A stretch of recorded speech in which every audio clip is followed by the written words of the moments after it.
Kita masuki sesi yang kedua. Pak Ismail, selamat datang ya.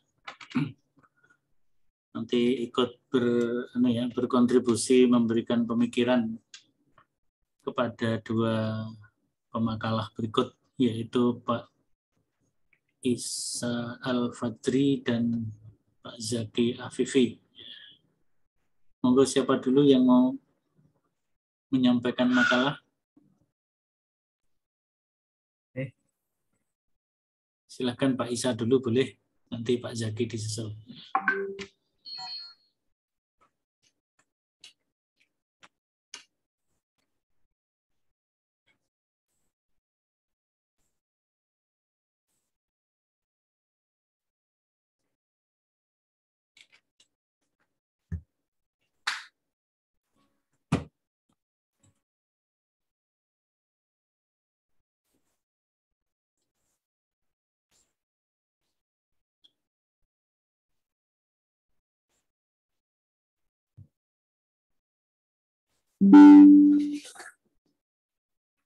Ya, bismillahirrahmanirrahim. Assalamualaikum warahmatullahi wabarakatuh.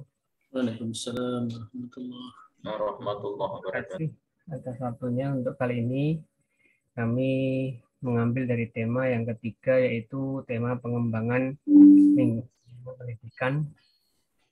Ya, karena kami melihat banyak sekali permasalahan dari kemampuan dan kualitas peserta didik kita dari mulai usia dini mungkin sampai usia yang sekarang ini di sekolah PAUD maupun sekolah dasar maupun di sekolah menengah, yaitu banyak sekali problematika terutama dalam hakikat pendidikan, yaitu memanusiakan manusia, kemudian memanfaatkan kemampuannya, sehingga kita perlu sedikit menelaah, menganalisis dari asas pendidikan itu sendiri. Di sini kami mengambil tema pengembangan pendidikan literasi pada anak usia dini di lingkungan sekolah, keluarga, dan masyarakat.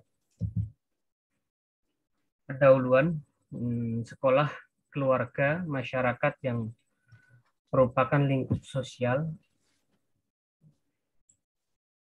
terpenting bagi anak-anak dalam belajar literasi. Dalam sekolah, keluarga, dan masyarakatlah anak-anak usia dini terutama pertama kali belajar literasi. Melalui interaksi dalam sekolah, keluarga, dan masyarakat, anak-anak melakukan proses imitasi dan inovasi literasi dengan menjadikan perilaku literasi orang tua dan guru sebagai role modelnya. Untuk itu, semakin intens dan kompleks kegiatan literasi yang dikondisikan dan dikembangkan dalam lingkungan pendidikan sekolah, keluarga, dan masyarakat pada anak sejak usia dini, maka akan semakin baik pula kemampuan dan keterampilan literasi yang dikuasai oleh anak. Anak-anak pun akan tumbuh dan berkembang menjadi individu yang literat. Jadi memang budaya atau pendidikan literasi ini perlu kita tanamkan dari sejak dini. Sangat penting karena akan mempengaruhi kemampuan, keterampilan, dan tumbuh berkembangnya itu secara individu. Disinilah kemampuan dasar literasi anak tidak akan lepas dari pengaruh lingkungan belajar dalam sekolah, keluarga, dan masyarakat. Ya, karena kita melihat ya, di lingkungan sekolah, di PAUD, di sekolah TK sampai menengah, SD dan menengah itu akan berkembang terus, maka itu akan mempengaruhi di lingkungan belajar mereka. Maka tidak hanya sekolah saja, keluarga dan masyarakat juga mengaruhi. Bahkan sekolah, keluarga, dan masyarakat menjadi basis utama dalam pendidikan literasi anak-anak, sehingga diperlukan suatu desain pengembangan lingkungan belajar literasi yang mampu meningkatkan kompetensi dan keterampilan literasi anak-anak usia dini dalam pendidikan yang diselenggarakan di lingkup sekolah, keluarga, dan masyarakat. Untuk itulah tulisan ini akan fokus membahas persoalan literasi dalam pendidikan sekolah, keluarga, masyarakat, terutama dari aspek desain pengembangan lingkungan belajar literasi untuk anak yang kreatif dan menyenangkan, sehingga sekolah, keluarga, dan masyarakat akan mampu mengembangkan kegiatan-kegiatan literasi yang disukai anak usia dini dan mampu meningkatkan kemampuan anak usia dini dalam bidang literasi. Metodologi penelitian yang digunakan menulis merupakan penelitian studi literatur dengan menelaah beberapa jurnal dan buku. Z dan Yani dan Hartati menyatakan studi pustaka atau studi literatur merupakan kegiatan yang berkenaan dengan metode pengumpulan data pustaka, membaca dan mencatat serta mengolah bahan penelitian. Sumber data dari penelitian ini diambil dari beberapa dokumen berupa buku-buku serta jurnal-jurnal hasil penelitian sebelumnya yang relevan dengan penelitian ini. Penelitian ini menganalisis referensi yang bersumber dari jurnal dan buku lalu menghubungkan fenomena yang ada. Hasil dan pembahasan lingkungan belajar literasi anak. Sekolah, keluarga, dan masyarakat hakikatnya adalah suatu ekosistem sosial yang terbentuk karena ikatan sosial orang tua, guru, anak, dan masyarakat. Ikatan sosial dalam sekolah, keluarga, dan masyarakat terbentuk karena intensifnya komunikasi dan interaksi antara anak dengan orang tua dan guru dalam setiap harinya. Melalui proses komunikasi dan interaksi yang intensif ini, maka pendidikan dalam sekolah, keluarga, dan masyarakat terbentuk. Pendidikan yang mengorganisasi orang tua, guru, anak, dan masyarakat dalam belajar melalui berbagai kegiatan interaksi dan komunikasi yang mendidik karena terjadi transformasi materi dan nilai dari orang tua, guru, anak, masyarakat, dan begitu pula sebaliknya.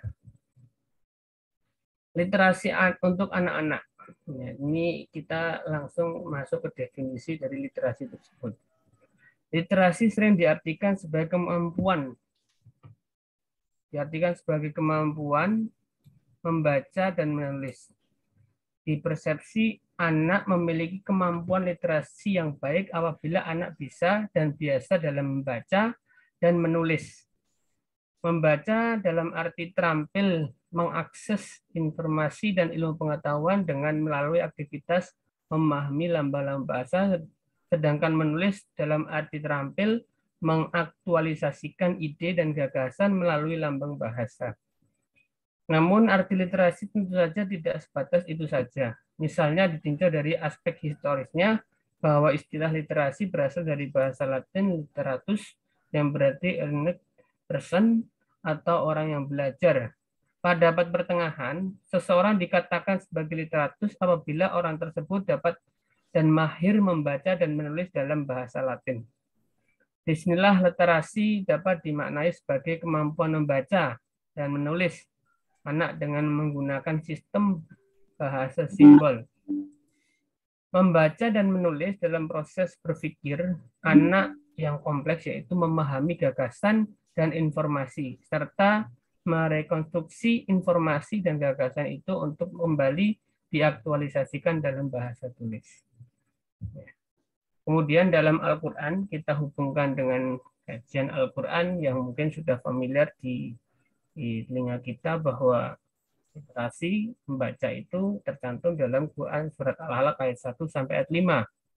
Ya, Iqra bismi rabbikal ladzi khalaq, khalaqal insana min 'alaq, Iqra wa rabbukal akram, alladzi 'allama bil qalam, 'allamal insana ma lam ya'lam. Bacalah dengan menyebut nama Tuhanmu yang menciptakan, dia telah menciptakan manusia dari segumpal darah. Bacalah, dan Tuhanmu lah yang maha pemurah, yang mengajar manusia dengan perantara kalam, dia mengajar kepada manusia apa yang dia tidak ketahuinya. Nah, ini dasar dalam Al-Quran tentang literasi, maka ini menjadi sumber kita utama untuk membaca. Isi kandungan ayat ini dalam surat Al-Alaq, terutama pada ayat di atas, menurut Al-Marawi bahwa manusia dapat membaca pada dasarnya berkat kekuasaan Allah. Allah akan dan berkehendak Allah yang telah menciptakannya. Membaca menulis. Kemudian datang perintah Allah agar manusia membaca sekalipun tidak bisa menulis. Sebab Allah Subhanahu wa taala menurunkan sebuah kitab kepadanya untuk dibaca sekalipun dia tidak bisa menulisnya. Perintah dalam surat Al-Alaq ayat 1 sampai ayat 5 ini merupakan perintah Allah yang diulang-ulang sebab membaca tidak bisa meresap dalam jiwa, melainkan setelah dilakukan dengan berulang-ulang dan dibiasakan, sehingga membaca menjadi suatu bakat. Karena dalam suku pertama saja, bacalah, telah terbuka kepentingan pertama di dalam perkembangan agama ini. Selanjutnya Nabi SAW disuruh membaca, wahyu akan diturunkan kepada beliau itu atas nama Allah, Tuhan yang telah menciptakan sebagaimana firman Allah Subhanahu wa taala. Pengembangan lingkungan belajar literasi untuk anak dalam upaya untuk menumbuhkan budaya membaca, budaya berpikir, budaya menulis sebagai dasar literasi, kita harus mampu menciptakan lingkungan belajar literasi yang baik dan maksimal. Salah satunya dalam lingkungan sekolah, keluarga, dan masyarakat. Melalui penciptaan lingkungan belajar literasi ini, anak-anak akan menyerap berbagai keadaan yang diciptakan dan diorientasikan dalam peningkatan kemampuan literasi anak yang dapat diidentifikasi melalui kemampuan anak dalam baca, berpikir, dan menulis. Untuk itu, mendesain lingkungan belajar yang diorientasikan untuk meningkatkan kemampuan dan keterampilan literasi dalam pendidikan keluarga didasarkan pada desain ketiga hal ini. Ya, desain yang menjadi acuan kita yang pertama, desain lingkungan belajar membaca anak. Kemampuan membaca anak ini dapat diidentifikasi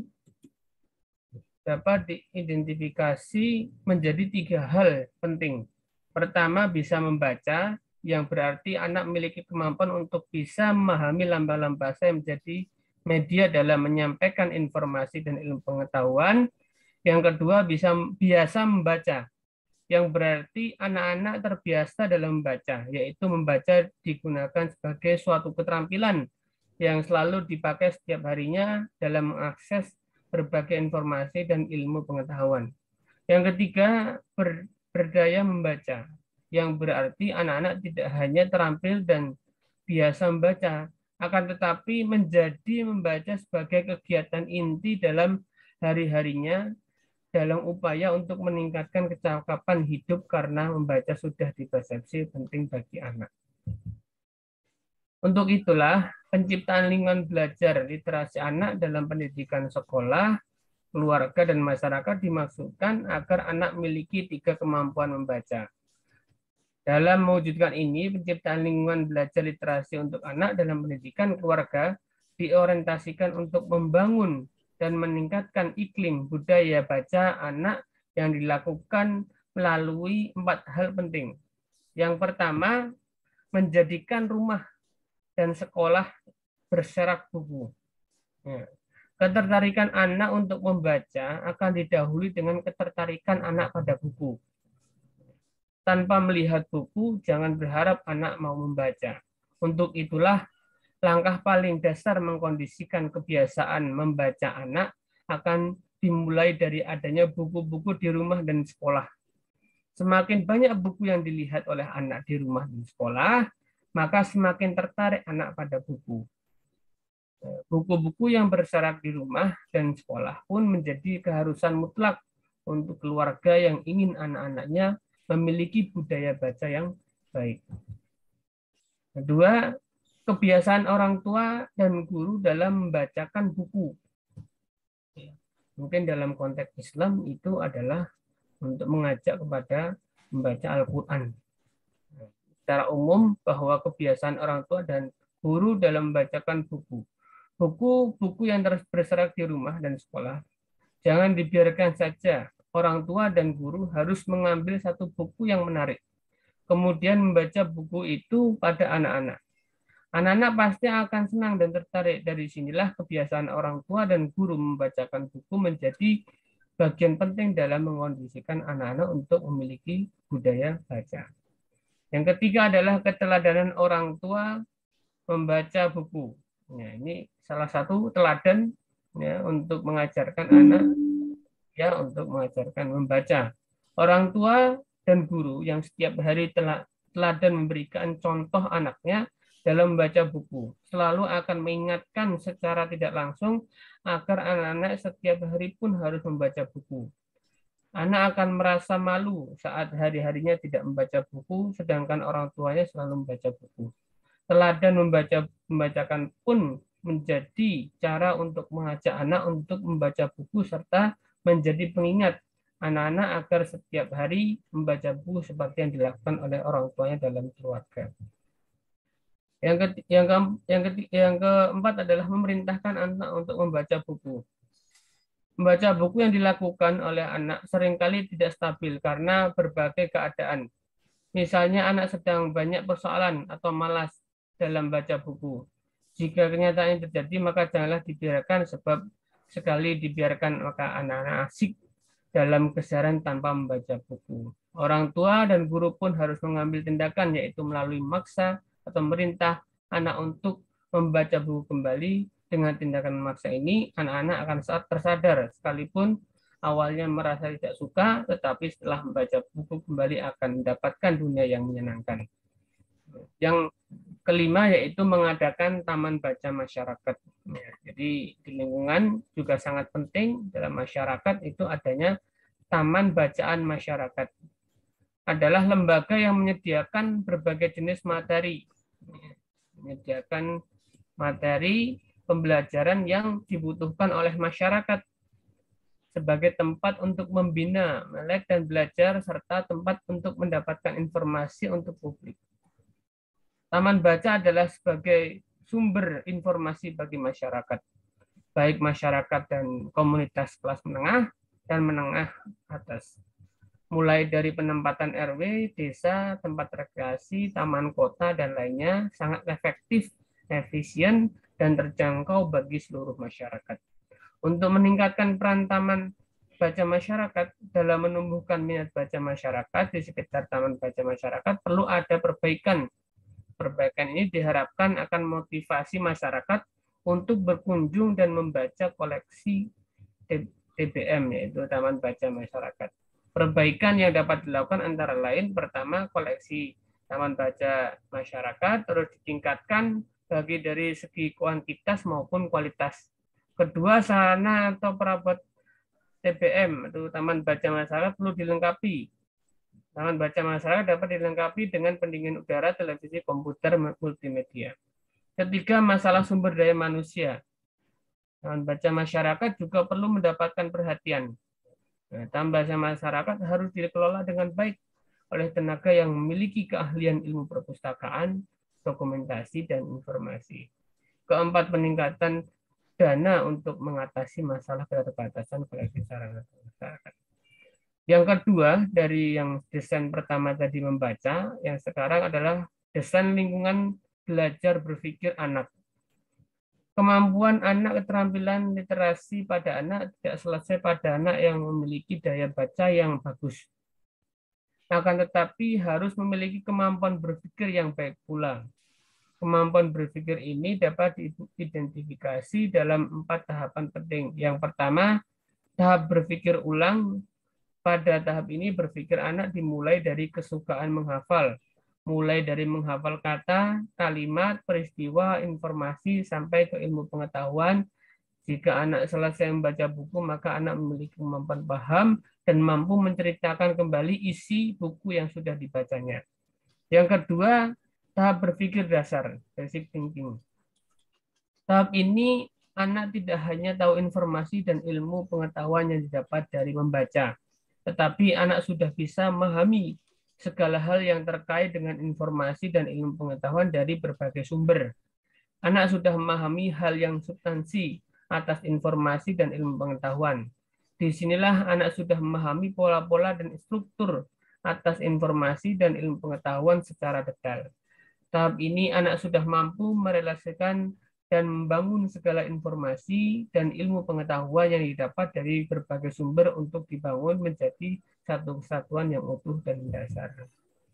Ketiga, tahap berpikir kritis yang bisa menjadi kemampuan berpikir kritis, yaitu merupakan kemampuan berpikir anak untuk mengkritisi atas konsep-konsep ilmu pengetahuan secara sederhana. Karena baru tahap anak dengan daya baca yang bagus, anak pun menguasai banyak informasi dan ilmu pengetahuan yang banyak pula.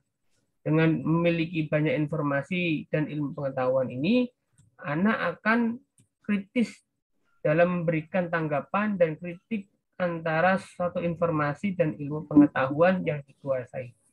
Ini bisa dilakukan oleh anak karena anak mulai menguasai pola-pola dasar informasi dan ilmu pengetahuan yang bisa dikomparasikan, yang kemudian menyimpulkan suatu sikap kritis pada anak atas informasi dan ilmu pengetahuan yang dipahami melalui buku bacaan.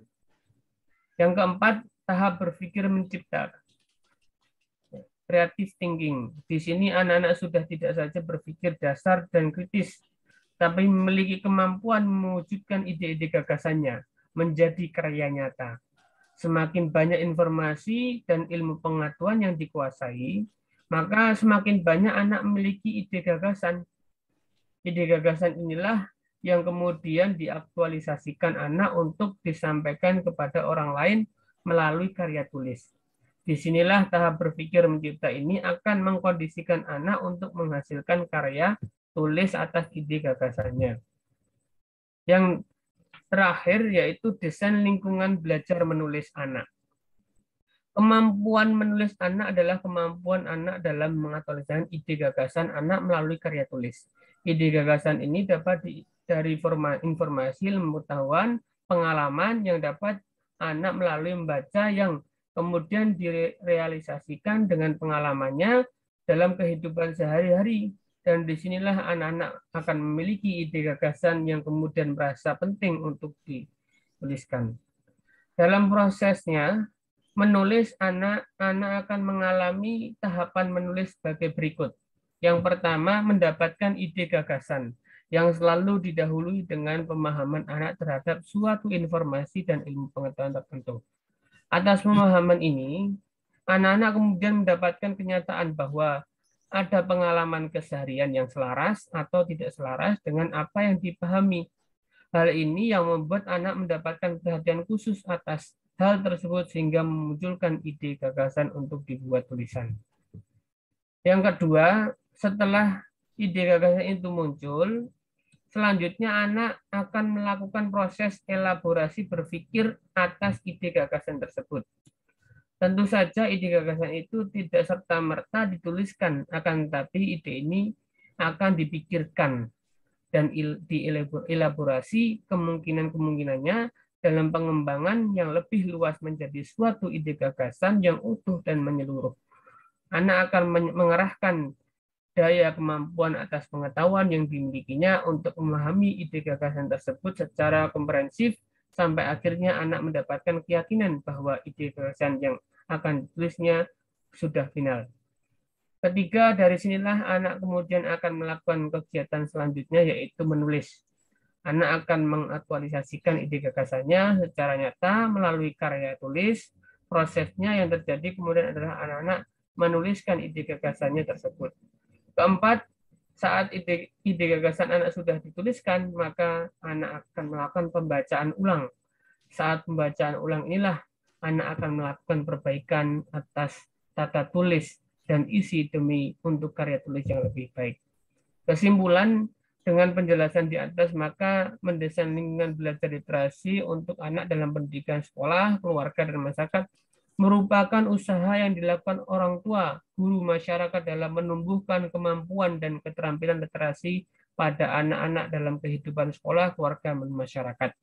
Desain lingkungan belajar literasi pada anak itu dilakukan melalui 3 hal penting sebagai berikut. Pertama, desain lingkungan belajar membaca, yaitu desain yang berorientasikan pada penciptaan dan peningkatan budaya membaca pada anak. budaya baca ini dilakukan dalam menumbuhkan kemampuan membaca dari tahap bisa, biasa, dan memiliki daya baca yang bagus, yaitu anak-anak menjadikan membaca sebagai keterampilan penting dalam mengakses informasi dan ilmu pengetahuan yang penting bagi anak. Untuk membentuk kemampuan ini, maka desain lingkungan membaca yang baik dilakukan dengan pengkondisian rumah sekolah yang berserak buku menjadi pemandangan sehari-hari anak, dan muncul ketertarikan anak pada buku. Orang tua dan guru yang aktif membacakan buku-buku yang bersyarat pada anak. Orang tua dan guru bisa menjadikan teladan membaca yang baik. Orang tua dan guru yang aktif dalam memperingatkan dan memaksa anak untuk membaca serta mengadakan taman baca masyarakat. Kedua, desain lingkungan belajar berpikir, yaitu desain yang mengkondisikan anak-anak untuk mengelaborasikan segala bentuk informasi dan ilmu pengetahuan yang telah didapat dari membaca untuk meningkatkan kemampuan berpikir anak. Kemampuan berpikir anak yang diawali dengan kemampuan berpikir mengulang, kemampuan berpikir dasar, kemampuan berpikir kritis, dan kemampuan berpikir mencipta dalam mengkondisikan anak untuk selalu berdiskusi dengan orang tua dan guru terkait dengan isi bacaan buku yang telah dibaca. Orang tua dan guru memberikan ruang baik dan telah dibacanya, membiasakan anak yang menulis untuk menulis. Yang terakhir, desain lingkungan belajar literasi menulis, yaitu suatu desain lingkungan belajar anak-anak yang untuk aktif dalam menuliskan ide gagasannya dengan baik berdasarkan atas pemahaman anak terhadap isi buku bacaan yang telah dibacanya. Dalam bentuk kemampuan dan keterampilan menulis ini yang harus dikondisikan dalam lingkungan belajar adalah orang tua membiasakan anak untuk bisa menyampaikan keinginannya dengan tulisan sehingga anak-anak terbiasa menulis secara konstruktif. Anak-anak dikondisikan setiap harinya untuk menulis pengalaman yang mengesankan dan menuliskan ide gagasan atas sebuah pemahaman bacaan. Dan atas tulisan-tulisan anak ini, orang tua berperan dalam mempublikasikan hasil tulisan anak ke media massa, sosial media, lomba, dan penerbitan buku. Sekian dari saya, kurang lebihnya mohon maaf. Wassalamualaikum warahmatullahi wabarakatuh. Waalaikumsalam warahmatullahi wabarakatuh. Waalaikumsalam warahmatullahi wabarakatuh. Ya, dilanjut Mas Zaki.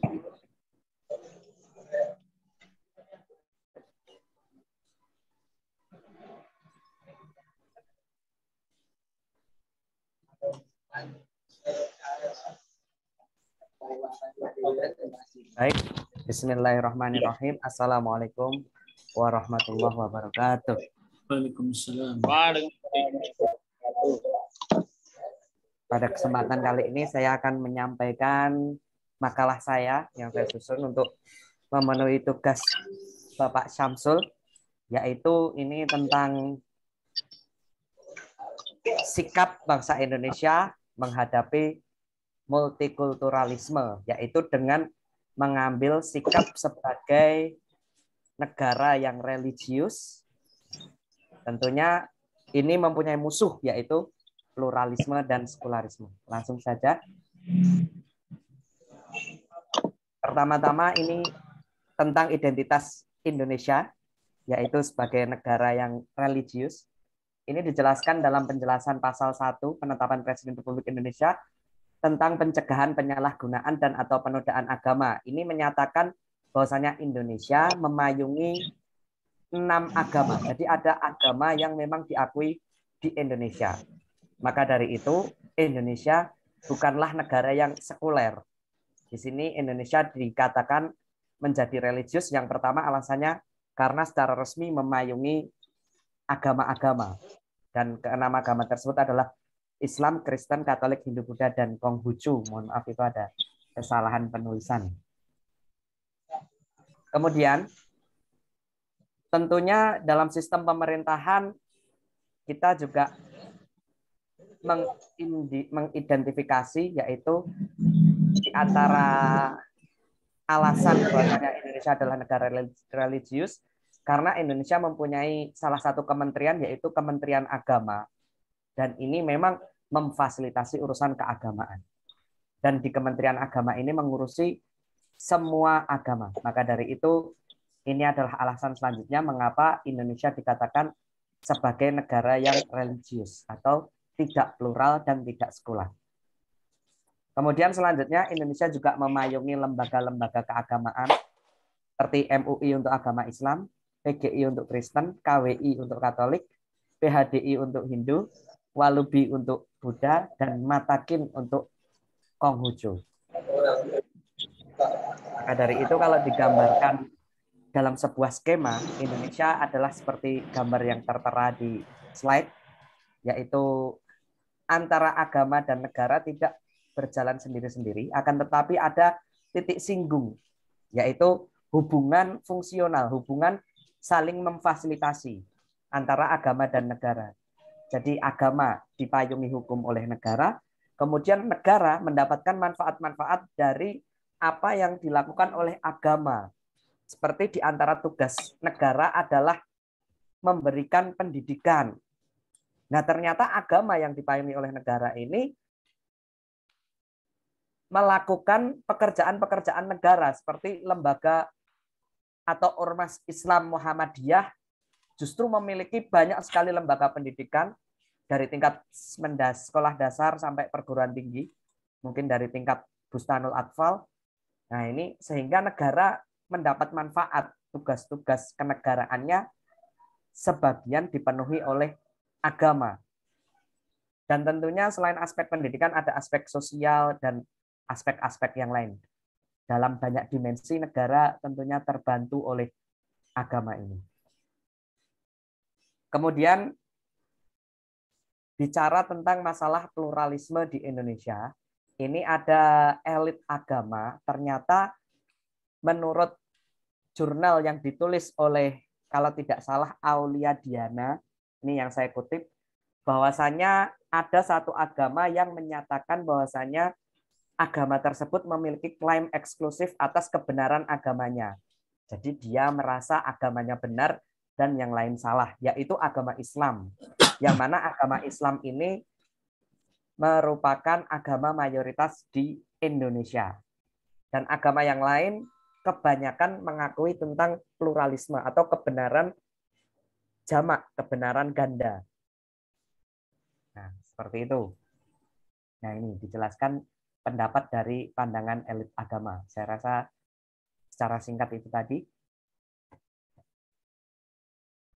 Nah, ini meskipun agama Islam ini memiliki klaim eksklusif atas kebenaran agamanya, akan tetapi Islam tetap mengecam segala tindakan intoleransi. Jadi Islam tetap mengajarkan untuk bersikap baik kepada sesama atau antar agama. Jadi dalam kehidupan multikultural, Islam tetap memerintahkan untuk bersikap baik.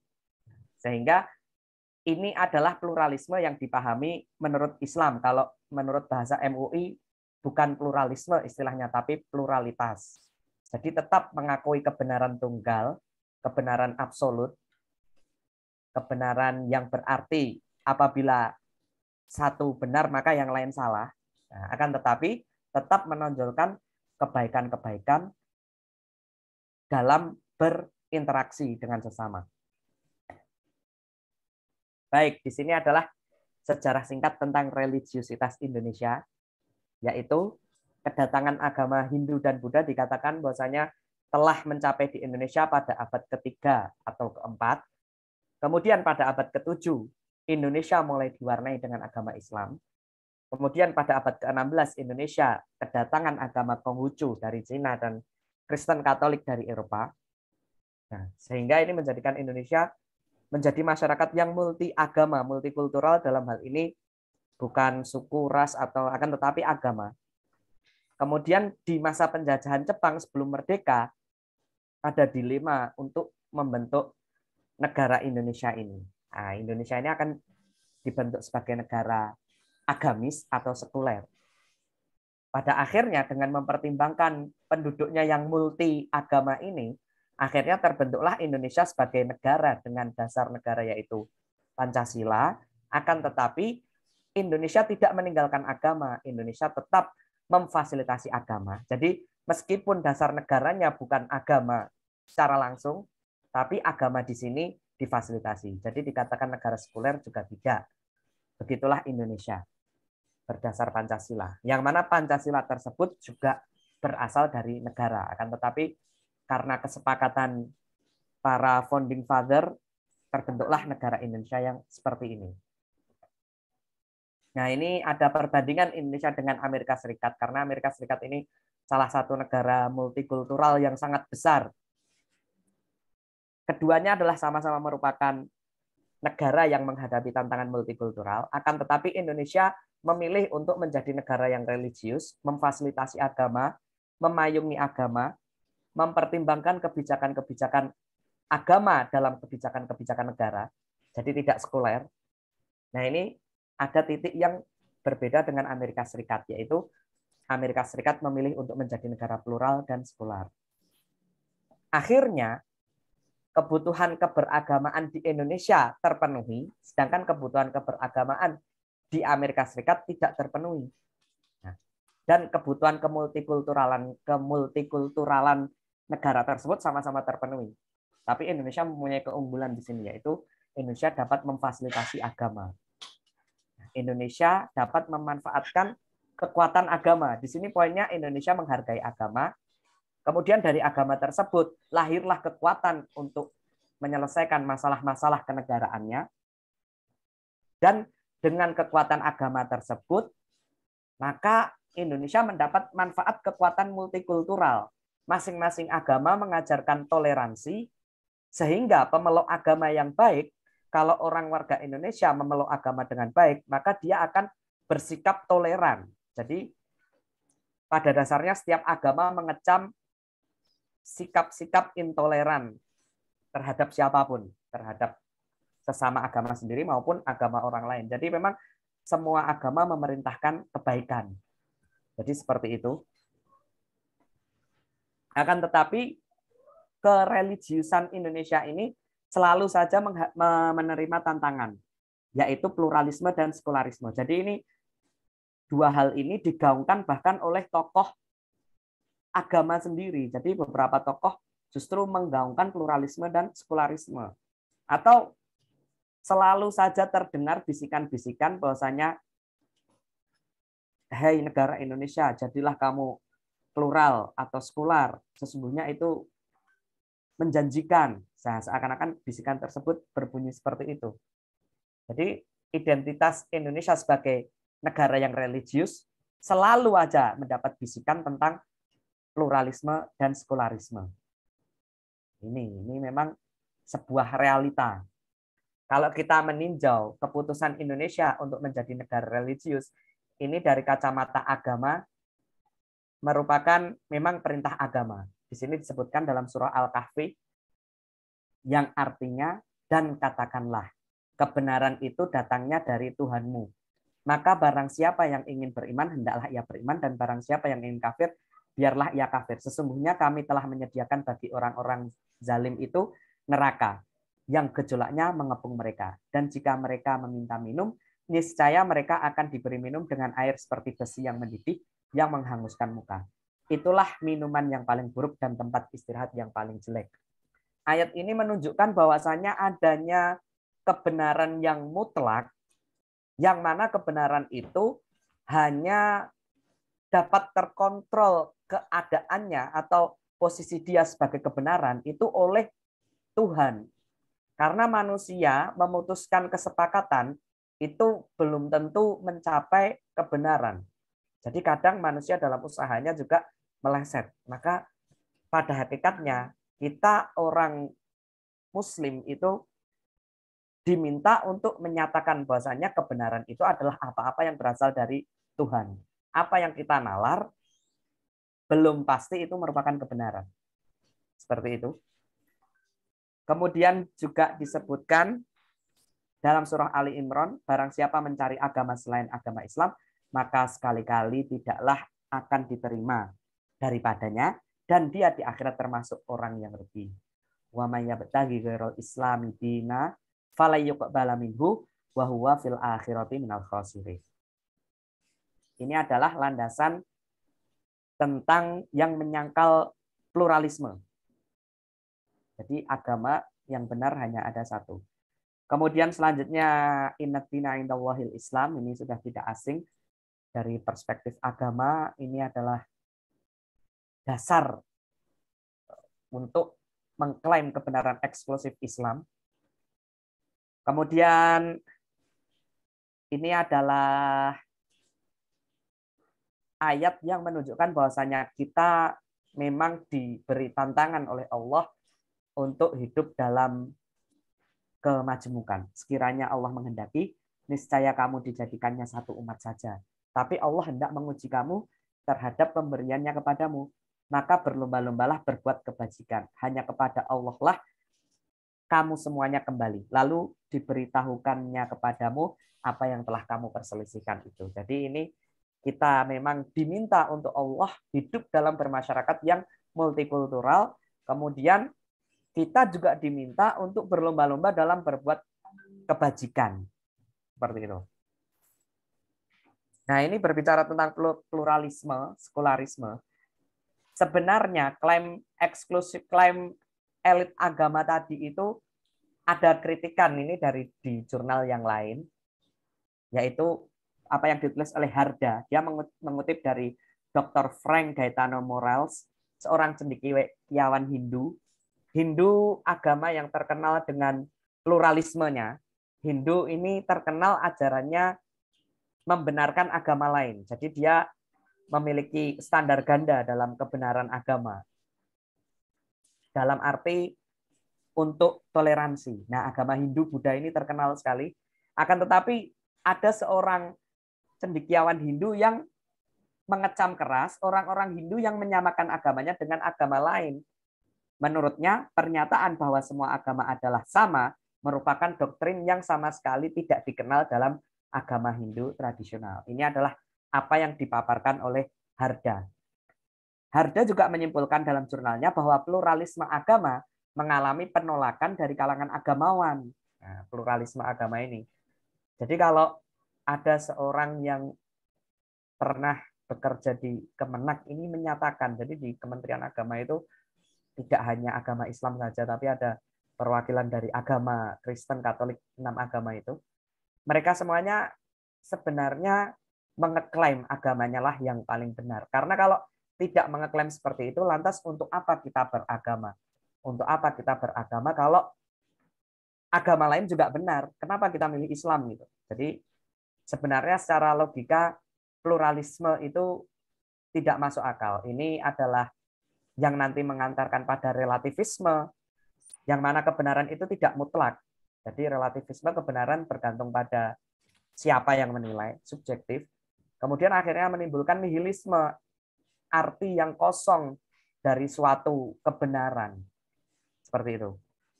Nah, ini implikasinya bahaya pluralisme ini.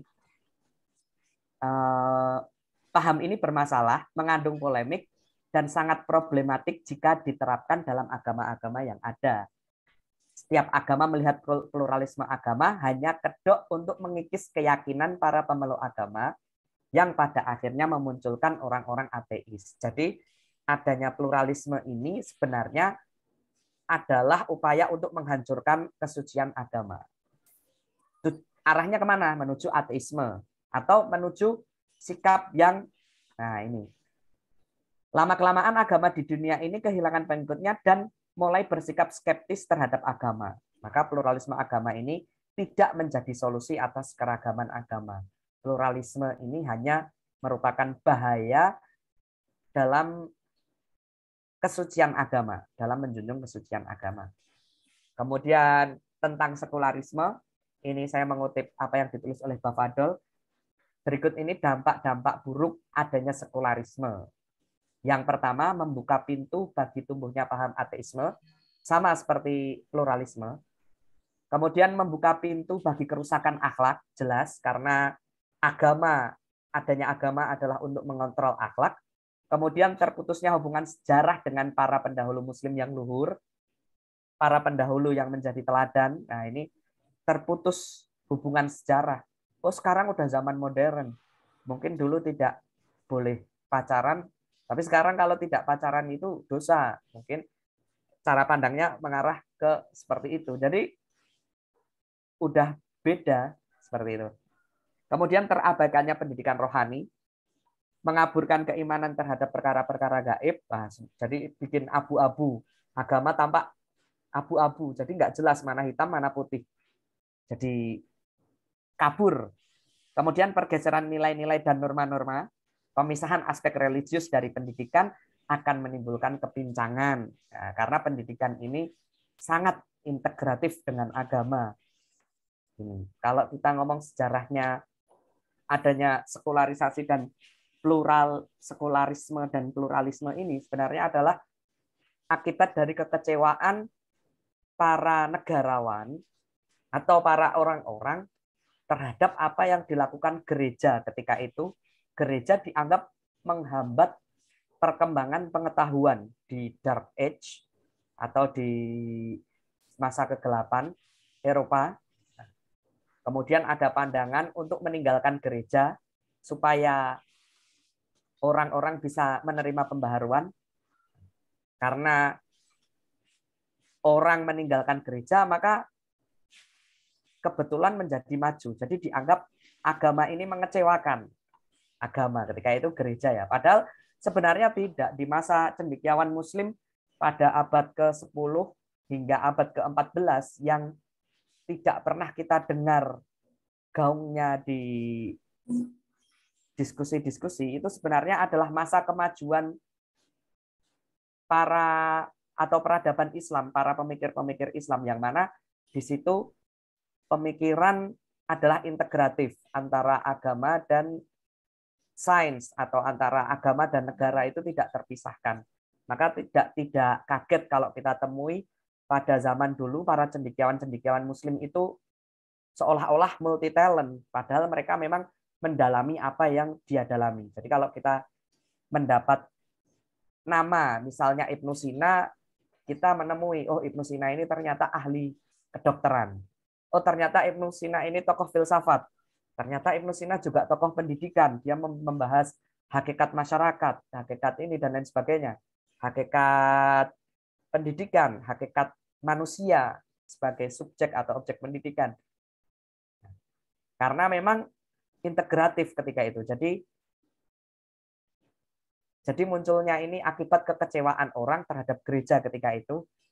Mungkin kisah yang populer adalah kisah Galileo Galilei. Nah itu. Akan tetapi sebenarnya kita tidak perlu menyalahkan agama. Kemudian MUI sebagai lembaga Islam, lembaga fatwa yang kita anut di Indonesia ini, itu berfatwa tentang sekularisme, pluralisme, dan liberalisme. Bahwasanya ketiganya adalah hal yang haram. Karena yang saya paparkan di sini sekularisme dan pluralisme, maka saya menjelaskan arti pluralisme yang dimaksud. Karena banyak yang mendefinisikan pluralisme. Pluralisme yang dimaksud, yang diharamkan oleh MUI adalah paham yang mengajarkan bahwa semua agama adalah sama. Karenanya kebenaran setiap agama adalah relatif. Paham seperti ini yang diharamkan oleh MUI. Kemudian sekularisme yang dimaksud adalah memisahkan urusan dunia dari agama. Agama hanya digunakan untuk mengatur pribadi dengan Tuhan, sedangkan hubungan sesama diatur hanya dengan berdasarkan kesepakatan sosial. Padahal kebenaran itu tidak berubah melalui kesepakatan. Ini saya mendapat analogi dari Gubernur DKI Anies Baswedan dalam suatu talk show, ini saya lihat di YouTube. Dia pernah menyampaikan bahwasanya dia menganalogikan ada air di botol di depannya. Ketika itu dia menanyakan, seandainya satu orang Jakarta bilang kalau ini adalah teh atau disepakati ini sebagai teh, apakah itu merubah esensi air putih tersebut menjadi sebuah teh? Dan ternyata tidak. Dia sebagai air putih, meskipun jutaan orang menyatakan itu teh, maka itu tidak merubah esensinya dari air putih menjadi teh. Jadi artinya di sini kebenaran sifatnya objektif. Kebenaran adalah kebenaran itu sendiri. Kebenaran bukanlah sesuatu yang berubah apabila orang-orang tidak menyepakatinya atau berubah dengan kesepakatan orang-orang. Maka itu adalah paham kebenaran absolut yang harus kita percayai. Kemudian Indonesia selalu mendapat bisikan tadi tentang pluralisme dan sekularisme. Di antaranya di sini saya mengutip 3 kasus. Pertama, stigmatisasi radikalisme beserta kasus-kasus turunannya, seperti gagasan pembubaran MUI oleh politisi dengan tuduhan paparan radikalisme. Nah, ini kasusnya sudah mereda, tapi ini menggaung sekitar seminggu yang lalu, bahwasanya ada dari anggota MUI yang ditangkap, yaitu Farid dan Zain, yang terindikasi radikal. Kemudian pembubaran itu juga disangkal oleh Menteri Menko Polhukam Mahfud MD, kemudian disangkal oleh Wakil Presiden bahwasanya tidak relevan menjadikan kasus tadi radikalisme itu hingga ujung-ujungnya pada pembubaran MUI. Jadi adanya kasus ini adalah menunjukkan bahwasanya memang ada atau entah disengaja atau tidak, jadi kita harus mewaspadai adanya upaya-upaya pelemahan agama dengan sekularisme dan pluralisme ini. Jadi pembubaran MUI sudahlah, lembaga agama dilemahkan karena mungkin dianggap menjadi penghambat atas negara, atas kebijakan-kebijakan, atas pembaharuan-pembaharuan seperti itu. Kemudian tantangan yang kedua yaitu penghapusan narasi keagamaan pada peta pendidikan nasional 2020 dan 2035, 2020 hingga 2035. Ini dianggap oleh Ketua Umum Pimpinan Pusat Muhammadiyah Haidar Nasir sebagai kealpaan atau kesengajaan. Nah, seharusnya ada itu narasi agama. Kemudian ini diklarifikasi oleh Mendikbud Nadiem Makarim bahwasanya ketidakadaan narasi agama itu bukan maksudnya, atau Nadiem Makarim menyatakan bahwasanya dia sepakat kalau agama itu menjadi hal yang esensial dalam pendidikan nasional. Dan kita tentunya sepakat kalau agama tidak bisa kita lepas dari aspek keduniaan. Nah, ini adalah upaya sekularisasi. Dan ini kasus yang terakhir, yaitu adanya indikasi kebebasan seks pada narasi peraturan Menteri Pendidikan Mendikbudristek nomor 30. Nah, ini karena di situ ada narasi-narasi yang disoroti adalah ini adalah paparan undang-undangnya. Yang disoroti adalah seperti tanpa persetujuan korban. Ini di ayat-ayat ini ada banyak ini, bukan ayat ya, apa namanya? Sub-ayat ini mungkin. Mengunggah foto tubuh pribadi korban yang bernuansa seksual tanpa persetujuan korban. Nah, ini tentunya ini bisa diartikan kalau dengan persetujuan korban maka perbuatan tersebut tidak masalah. Padahal, nah ini jatuhnya kepada relativisme. Ini adalah sekularisme. Padahal standar boleh atau tidaknya mengunggah foto itu dengan atau tanpa persetujuan korban harusnya tidak boleh. Dan narasi-narasi ini ada banyak di undang-undang ini.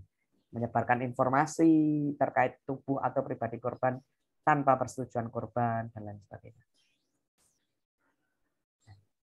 Baik, mungkin cukup sekian dari saya. Mohon dikritisi oleh rekan-rekan. Dan mohon bimbingannya dari Bapak dosen. Assalamualaikum warahmatullahi wabarakatuh. Waalaikumsalam warahmatullahi wabarakatuh. Saya kira bagus apa yang disampaikan oleh Mas Zaki dan juga Mas Isa. Mungkin kalau Mas Zaki sebaiknya difokuskan ke pendidikan. Jadi mungkin judulnya menjadi apa? Tantangan pendidikan Islam multikultural atau pendidikan agama. Karena kan terkait dengan isu-isu sekularisasi dan liberalisasi, bahkan mungkin juga relativisasi agama. Gitu ya. Jadi saya kira sangat bagus kalau difokuskan ke pendidikan. Karena kalau yang ini kan terlalu luas. tantangan religiositas negara itu nanti terlalu luas cakupannya. Tapi kalau dikaitkan dengan pendidikan itu nanti akan lebih fokus, apalagi memang konsentrasi antum semua kan di pendidikan agama Islam PAI. PAI di tingkat S3 ini. Jadi kalau lebih fokus, lebih sempit, lebih mendalam, fokus, sempit, mendalam itu akan lebih bagus. Tapi kalau terlalu melebar, nanti terlalu kurang mendalam, akhirnya kan begitu. Kemudian yang Mas Isa,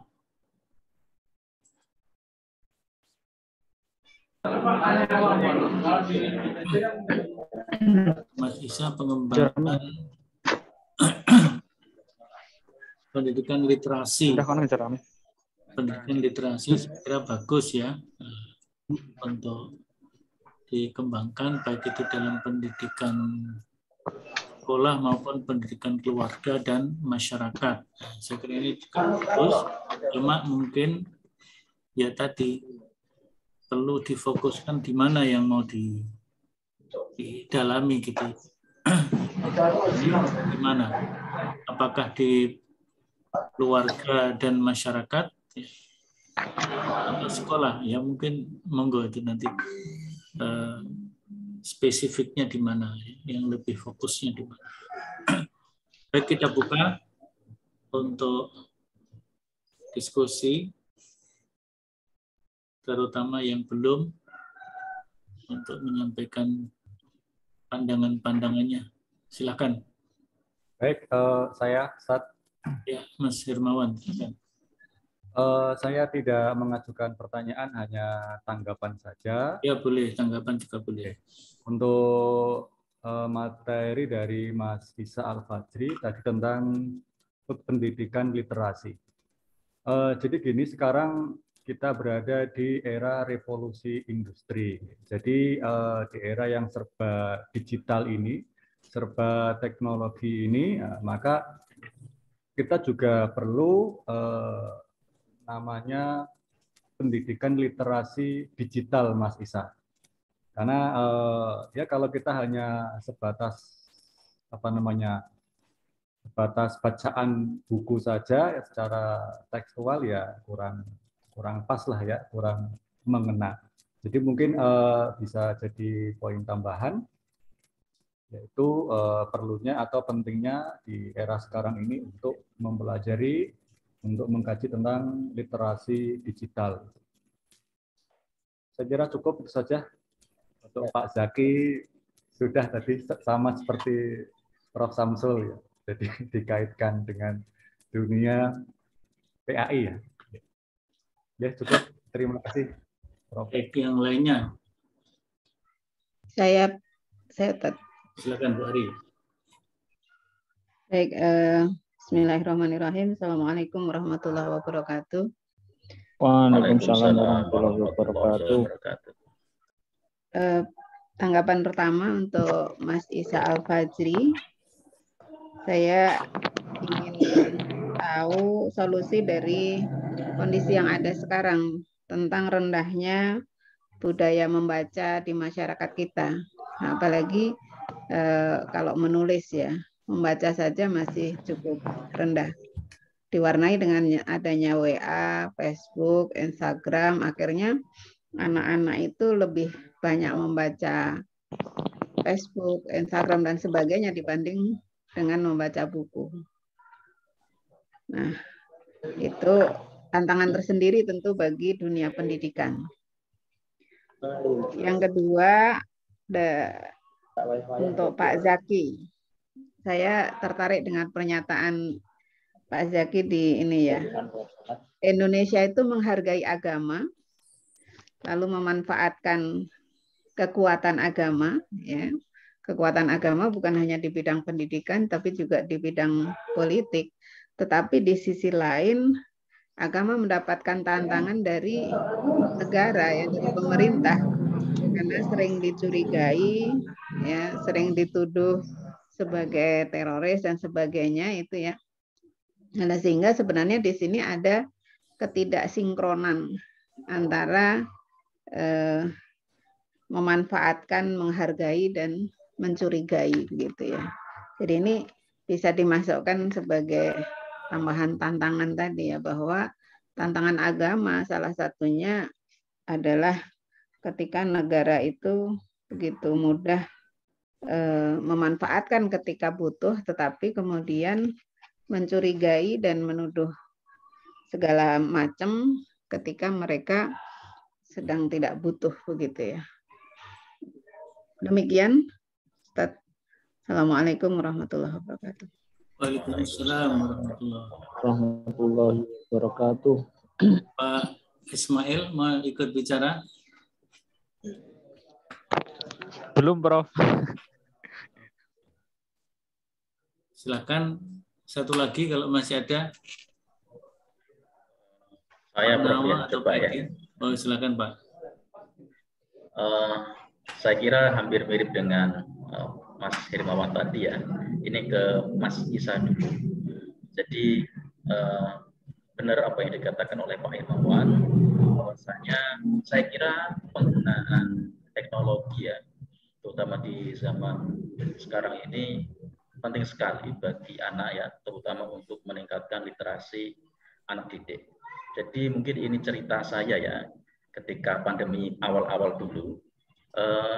Ketika awal-awal pandemi itu saya kan di rumah ya, ngajarnya lewat online gitu, dan hampir 1 tahun itu kebetulan saya mengajar anak-anak ya, yang anak-anak mulai usia TK itu 5 tahun hingga kelas 3 sampai kelas 4 MI atau SD.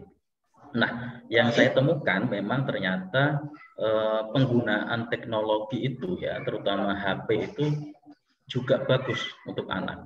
Jadi anak itu realitanya apa yang saya temukan di lapangan itu memang tertarik dengan media-media atau instrumen dalam pembelajaran, penggunaannya itu lewat HP. Seperti ketika saya memperkenalkan guru-guru hijaiyah itu ya, dengan menggunakan HP, itu anak-anak itu lebih lebih antusias gitu. Jadi saya kira menurut saya memang kalau menurut saya penggunaan teknologi ya, itu menurut saya cukup efektif bagi peningkatan atau pengembangan literasi pada anak, terutama di usia dini. Kalau menurut saya seperti itu, Mas Isa. Ya, terima kasih. Ya, baik, saya kira langsung ditanggapi oleh kedua pembicara. Singkat padat. Ya. Ya. Silakan Pak Zaki dulu atau Mas Isa dulu boleh juga. Ya, terima kasih atas tanggapan dari beberapa teman-teman. Yang pertama dari Mas Hermawan, memang sangat baik sekali karena kondisi 4.0 ini sangat, yang mana sudah berkembang, bahwa kita itu sebenarnya tertinggal di negara-negara maju mungkin sudah sampai 5.0, yaitu lebih canggih lagi teknologinya, dan mungkin ini kita tidak hanya literasi dalam buku saja, dunia digital mengajarkan tentang terkait dengan digital dari aplikasi, dari hal yang lain, itu bisa diterapkan, bisa diajarkan ke peserta didik ya, terutama di usia-usia yang sudah mapan dalam berpikirnya. Dan perlu tadi juga sekalian menjawab dari peran Bu Ari terkait dengan tantangan zaman sekarang ini, memang sangat penting sekali. Maka tadi mungkin ya kadang ada fokusnya, kadang ada kaitannya, ada berhubungan dengan peran dari sekolahan, kemudian peran dari keluarga, dan peran dari masyarakat. Ya, jadi tidak hanya tertumpu pada keluarga saja, karena anak butuh sosial, di sekolahan maupun di masyarakat, sehingga dari masyarakat yang terjaga, dari sekolah yang benar-benar berkualitas, dan dari keluarga yang benar-benar menjaga anak didiknya untuk selalu berliterasi, mungkin membaca dan lain sebagainya, itu sangat penting. Maka disinilah ruang lingkup pendidikan itu ya tidak hanya di sekolahan saja, tidak hanya keluarga maupun masyarakat itu sendiri, karena itu sangat berkaitan, sehingga dari beberapa lingkup itu tadi semua bekerja sama sehingga menciptakan generasi-generasi anak usia dini yang lebih baik lagi. Dan itu juga tadi terkait teknologi juga, dari Mas Nawa itu memang sangat baik juga untuk anak didik. Tapi ada sisi mudaratnya dan maslahahnya. Kita terkadang bisa melihat mana berapa persen sisi baik dan buruknya. Ya. Kecuali kalau kita benar-benar melihat positifnya, lebih banyak positifnya. Tapi kan melihat dari literasi yang ada ini, digital ini, terkadang anak menyalahgunakan, ya, menyalahgunakan fasilitas yang ada harusnya untuk literasi, kebaikan, untuk membaca dari digital tersebut, tapi justru malah menyalahgunakan. Nah, ini kita timbang saja mana dari sisi baik dan buruknya, lebih banyak mana. Nah, sehingga kita melihat kalau seandainya anak itu benar-benar diarahkan untuk kebaikan, untuk benar-benar untuk mengembangkan literasi digitalnya, itu sangat baik. Nah, karena memang kita itu yang kita arahkan dari literasi digital itu, sehingga anak-anak itu konten atau materi dalam literasi digital itu terarahkan dan mempunyai produk yang benar-benar baik di dunia digitalnya. Mungkin itu saja dari saya. Terima kasih. Assalamualaikum warahmatullahi wabarakatuh. Ya, dilanjut Mas Zaki. Ya, masukan dari Bapak Syamsul Hidayat, kemudian Pak Hermawan dan Ibu Ari, semuanya saya catat dan insya Allah tidak ada sanggahan dari saya. Dan memang apa yang disampaikan, fakta yang dipaparkan oleh Ibu Ari, kadang negara mendesak agama, ya memang seperti itu adanya, dan mungkin ini bisa menjadi bagian dari tantangan Indonesia. Ya, seperti itu saja. Ya, terima kasih. Diskusi masih bisa dilanjutkan secara tertulis di psikologi. Pak Ismail, kalau bisa segera gabung di psikologi juga. Ya. Di psikologi itu yang sudah masuk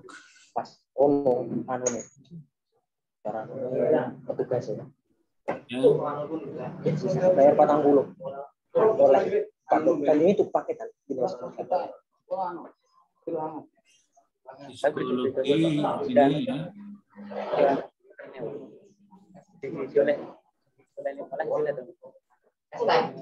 bayar mama nih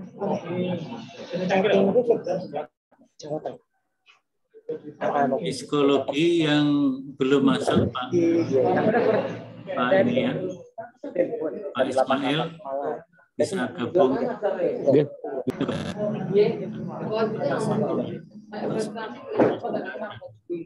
Apa menerima baik itu pertanyaan maupun dalam bentuk apa masukan sanggahan.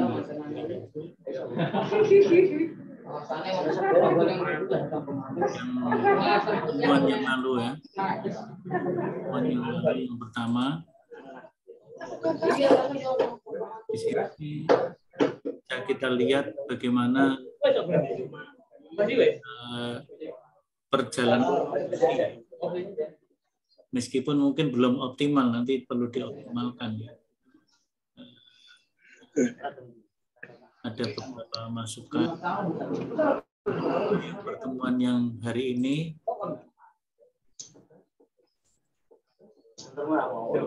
Dan diskusinya nanti masih bisa dilanjut. Nah, ini baru apa namanya Maksudnya piye? dari makalah-makalah yang disajikan hari ini ya. Tanggapan-tanggapan, replay dan replay nanti bisa dikembangkan terus sehingga kalau Mas Ismail ikut gabung nanti ini kalau gabung di psikologi tidak harus punya nomor induk dulu ya. Siap, Prof. Yang lain di kelas S2 juga ada beberapa belum punya nomor induk tapi terus aktif terus nanti kan sambil dijalani nanti kalau nomor induk udah keluar tinggal disesuaikan di administrasi akademiknya jadi nggak masalah itu. Itu saya kira kemudian juga sekaligus disiapkan untuk pertemuan yang akan datang. Berarti pertemuan yang akan datang ada 3 makalah. Ada 3 makalah, yaitu Pak Ismail Handoko, Pak Nawa, dan Pak Edi. Ya. 3 makalah disiapkan. Mau ambil tema yang mana, ya. Dari tema yang kita sampaikan dalam pertemuan yang pertama itu ya. Mohon maaf, Prof. Ya. Untuk psikologi, saya ini kesulitan untuk upload karena ternyata beda punya saya ya, yang psikologinya itu kok tidak ada menu-menu untuk bisa memberikan komen dan lain sebagainya, juga termasuk upload tugasnya itu. Saya cari ini seharian dari pagi ini belum bisa terus ini saya. Oh iya, mungkin bisa ditunjukkan ke teman-teman nanti. Jadi kalau di sini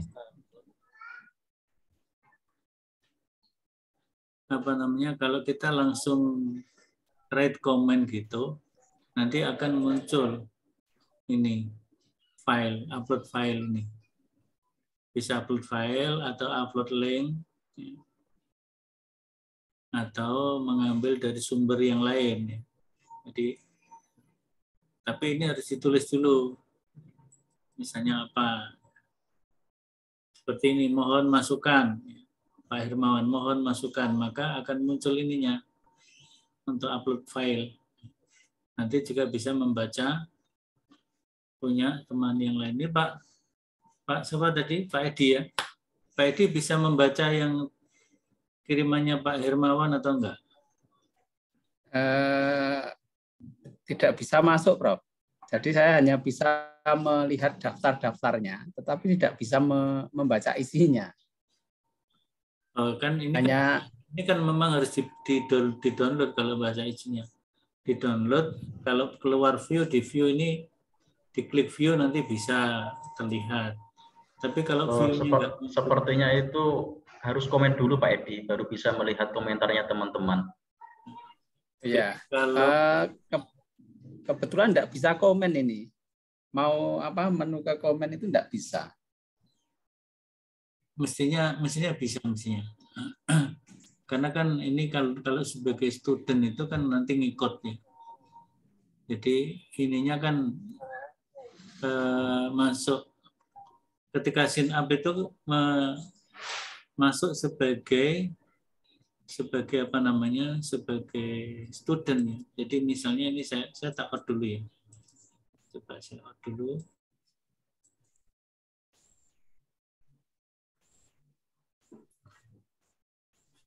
Saya log out dulu. Nah, ini kan misalnya kita itu baru ya kita masih sama sekali baru ya. Itu kita masuk psikologi.com. Oh. Di sini tampilan share screen-nya PPT. Iya. Pak Samsul. Ya. Top share dulu. Oh iya.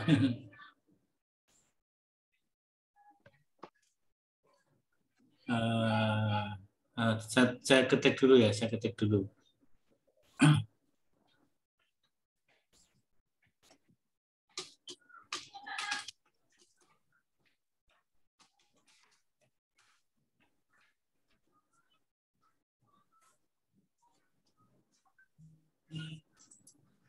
Jadi Pak Ismail, Pak Edi, ini kan kalau Pak Ismail kan belum masuk ya. Jadi tidak login tapi sign up. Sign up pilih yang sebagai student. Pak Edi kemarin milihnya apa? Student atau parent atau instruktur? Ya, kemarin masuknya saya login ternyata. Oh, yang sign up ya. Sign up, nanti dipilih yang ini, student. Pilih student. Pilih student. Oh, oke. Okay. Instruktur juga nggak apa-apa sih sebenarnya, tapi nanti kan kemudian gabung join kelas ya, join kelas dengan kode akses yang kemarin yang sudah ada itu ya.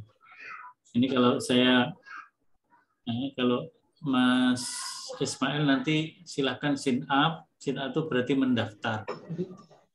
Boleh milih siap, Prof. Boleh. Sekarang dipraktekkan juga boleh. Nah, kalau yang sudah punya akun langsung login. Mungkin kalau saya salah.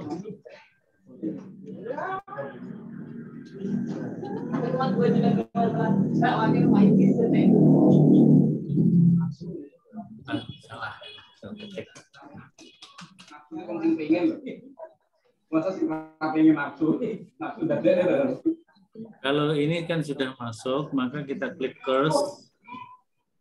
Mungkin kalau yang belum muncul ini semua. Ya. Kita klik curse, kemudian my course. Kalau enggak, belum masih kosong, tulisan join course. Terus maka tinggal masukkan kode akses. Nah, kode akses kita ini ya. Ini kan kuliah kita ini, studi koordinatif filsafat ilmu pendidikan. Ini kode aksesnya.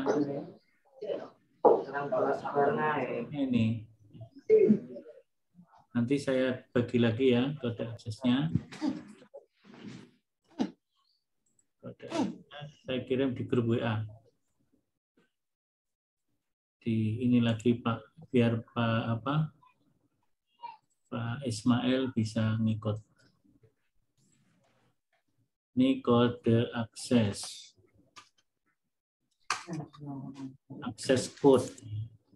Ini untuk Pak Ismail nih yang belum gabung. Siap, Prof.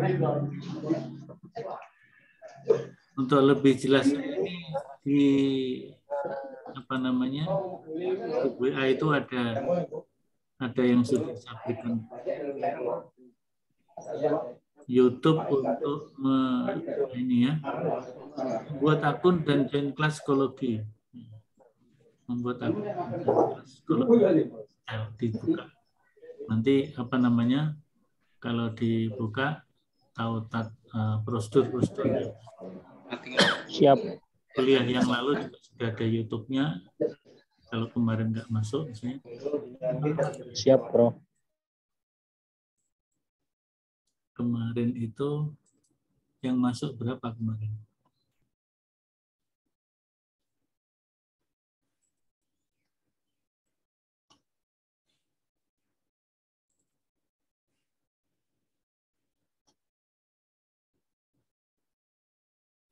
Ya. Kemarin yang masuk ini Pak Edi, Bu Hari, Pak Isa, Pak Nawa, Pak Zaki, Pak Hermawan. Pak Ismail kemarin nggak masuk ya? Tanggal 27 itu. Pak Ismail masuk nggak? tanggal 27? Belum, Prof. Oh, Belum. Harusnya masuk aja. Yang dengan Pak Munir Mulkan masuk juga? Masuk nggak dengan Pak Munir Mulkan? Munir Mulkan masuk, masuk. Iya, kemarin bertepatan dengan kegiatan kampus. Oh iya, baik. Jadi masuk terus, nanti sambil diurus proses itunya. Yang lain-lain. Siap, Prof. Masuk nggak nih? Itu dan biar bisa ikut diskusi secara tertulis di psikologi, tapi juga nanti boleh diskusi lewat grup WA juga boleh. Mungkin komunikasi biar nyambung, sehingga nanti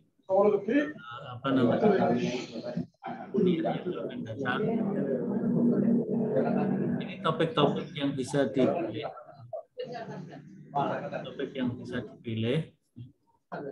Ada pokok pengembangan, ada tema pokok penerapan.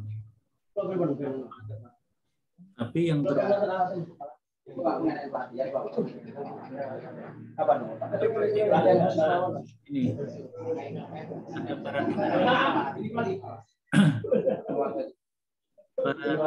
ada ada 6T ini ya. Arah pengembangan kajiannya ini sudah ada di YouTube juga. Nanti silahkan kembali YouTube Ismail ya, bisa mengikuti. Tapi ini PPT-nya boleh saya kirim di grup WA. PPT-nya saya kirim di grup WA. Kemarin sudah dikirim.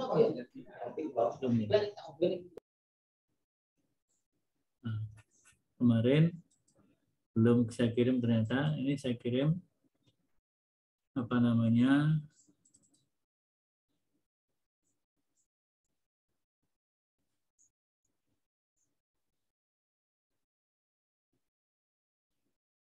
baik, nanti saya kirim nanti ya,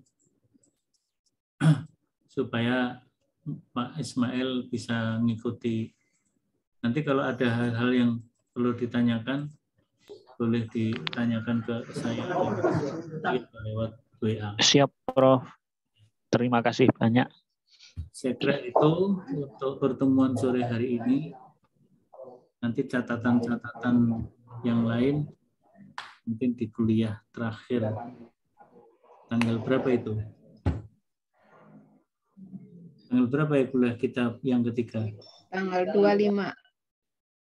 Tanggal 25 Desember. 25 Desember? Iya. Iya. 25 Desember kan hari libur tuh.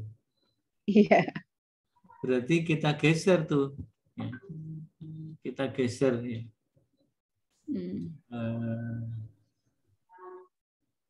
Betul ya? Oh iya. Betul, hari libur.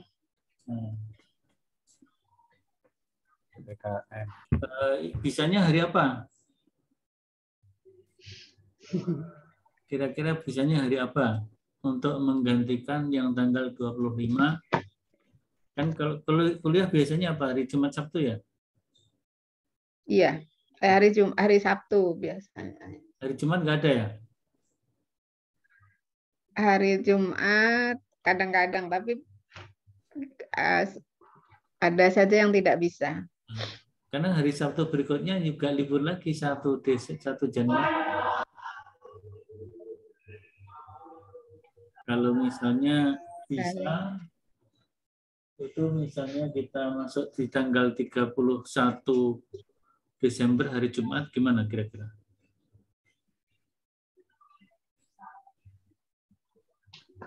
Pak Nawa bisa nggak?